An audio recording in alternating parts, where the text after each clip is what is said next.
ఉన్నారు. ఆడి తప్పినవాడు, పలిక పంకేవాడు, పరాత్రిని తల్లి వల్ల భావించేవాడు, పరాధనమును మట్టి వల్లే చూచువాడు. ఇలాంటి సత్యాత్ముడు ఎవడైనా గలరా అని నా నోటి వెంట పలికించాలి అంటున్నారా? ఇది మాత్రమే తెలిపిన ఎవరికి ఏ కొరం ఎటువంటి కోపము లేదు. ఎవరికి ఏ కొరం తీయలేదు కదా? లేదు వశిష్ఠ, కానీ నీవు ధైర్యంగా చెప్పు.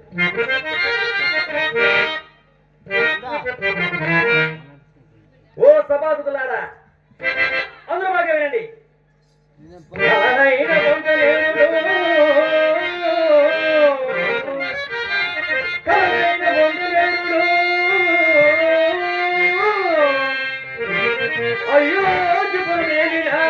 శ్రీశంకరాజు కుమారుడే పుట్టిన సత్యహర్షుడు ఒక్కడేనయ్యా సత్యవాది.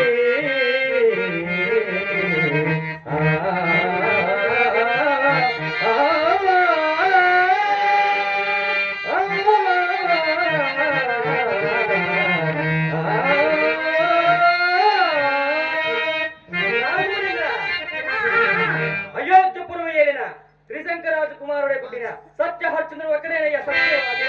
ఇది సత్యమో సత్యమో సత్యమో సత్యమో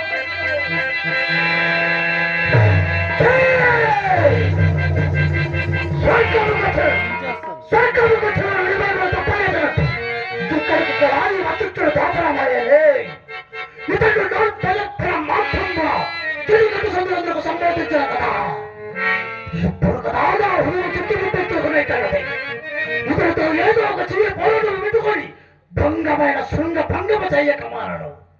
ఓ వశిష్ఠ,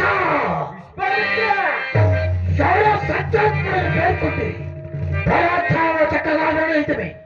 ఏది మొరక్కమాని తెలుపుకో. మాత్రం ఒక్కసారి కదయ్యా, 1000 సార్లైనా తెలుపుతున్నాను. అయోధ్యపురం ఏలిన త్రిశంకరాజు కుమారుడు సత్యహర్షుడు ఒక్కడే సత్యవాది.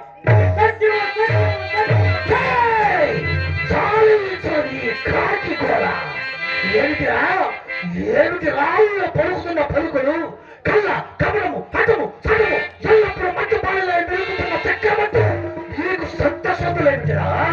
నీకు సత్యశబ్దులేమిటిరా? అట్టి రారాజుల గురించి సుక్కులు ఎట్లా చెప్పినా వినమరా? ఎక్కడ చెప్పనయ్యా?